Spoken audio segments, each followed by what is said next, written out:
Assalamualaikum warahmatullahi wabarakatuh. Tabi pun.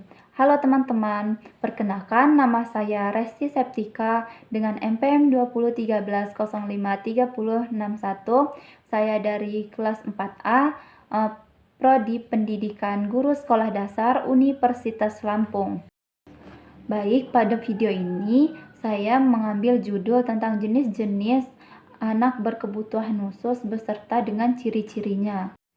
Nah, teman-teman, tujuan saya mengambil materi kali ini yaitu untuk mengenalkan kepada teman-teman semua jenis-jenis anak berkebutuhan khusus beserta dengan ciri-cirinya. Diharapkan agar kita semua dapat menghargai anak-anak yang berkebutuhan khusus dan kita juga dapat menghindari terjadinya atau mencegah terjadinya bullying kepada anak-anak yang berkebutuhan khusus. Untuk lebih jelasnya, silakan teman-teman semua simak video saya. Selamat menyaksikan. Sebelum memasuki materi, kita kenal dulu apa itu ABK. ABK atau anak berkebutuhan khusus adalah anak yang memerlukan perhatian kasih sayang yang lebih spesifik baik itu di lingkungan rumah dan sekolah.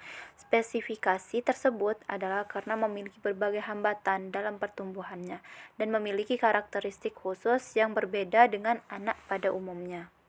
Ciri-cirinya. Yang pertama ada tunanetra. Tunanetra adalah anak yang mengalami gangguan daya penglihatannya, berupa kebutaan yang menyeluruh atau sebagian, dan walaupun telah diberi pertolongan dengan alat-alat bantu khusus masih tetap memerlukan pelayanan pendidikan khusus.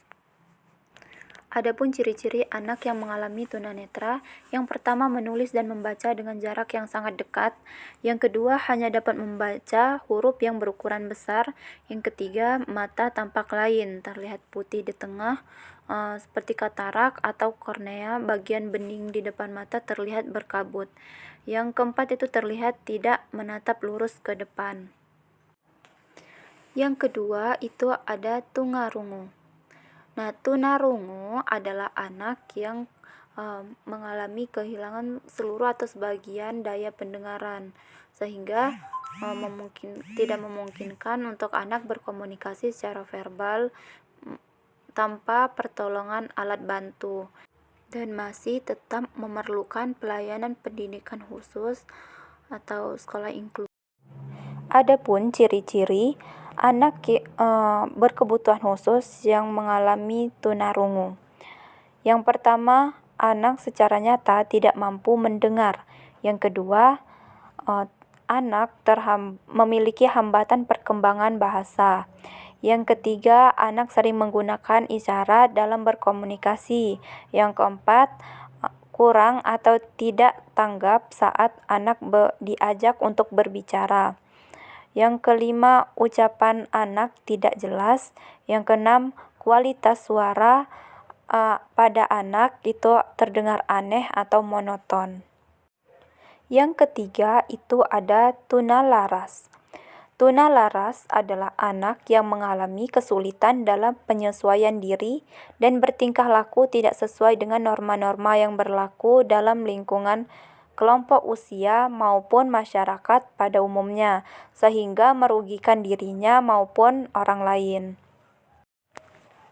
Adapun ciri-ciri anak yang mengalami tunalaras, yang pertama, anak suka berkelahi dan memukul atau menyerang teman-temannya atau orang-orang terdekat.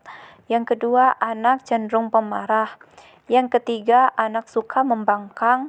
Yang keempat, anak suka merusak barang-barang yang ada di dekat anak tersebut. Dan yang keempat, anak kurang bersikap kurang ajar atau tidak sopan dengan orang-orang terdekatnya. Yang kelima, anak suka menentang kerjasama. Yang ketujuh yaitu anak suka mengganggu orang-orang terdekatnya. Yang keempat itu ada tunadaksa.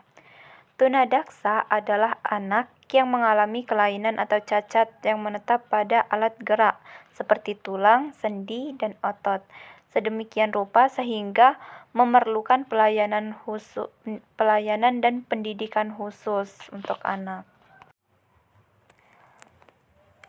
Anak yang mengalami tunadaksa memiliki ciri-ciri, yaitu yang pertama itu anggota gerak tubuh anak itu kaku, lemah atau lumpuh. Yang kedua, anak kesulitan dalam menggerakkan atau tidak sempurna, tidak lentur dan tidak terkendali. Yang ketiga, terdapat bagian anggota gerak yang tidak lengkap atau tidak sempurna, lebih kecil dari biasanya. Yang keempat itu terdapat cacat pada alat gerak. Yang kelima itu ada tunagrita atau Down syndrome. Tunagrita atau retardasi mental adalah anak yang secara nyata mengalami hambatan dan keterbelakangan perkembangan mental jauh di bawah rata-rata atau IQ-nya di bawah 70, sehingga anak mengalami kesulitan dalam tugas-tugas akademik, komunikasi maupun sosial karena anak memerlukan layanan pendidikan khusus. Hambatan ini terjadi sebelum anak berumur 18 tahun. Nah, adapun ciri-ciri anak yang mengalami tunagrita. Yang pertama, anak mengalami hambatan perkembangan berbicara sehingga anak memiliki kemampuan berbicara yang kurang. Yang kedua, anak mengalami hambatan perkembangan bahasa sehingga anak komunikasi anak terhambat. Yang ketiga, kurangnya perhatian terhadap lingkungan atau tidak ada perhatian sama sekali, yang juga dikenal sebagai sikap apatis dan acuh tak acuh. Nah, itu dia tadi penjelasan tentang jenis-jenis anak berkebutuhan khusus beserta dengan ciri-cirinya. Sekian yang dapat saya sampaikan. Saya akhiri. Wassalamualaikum warahmatullahi wabarakatuh.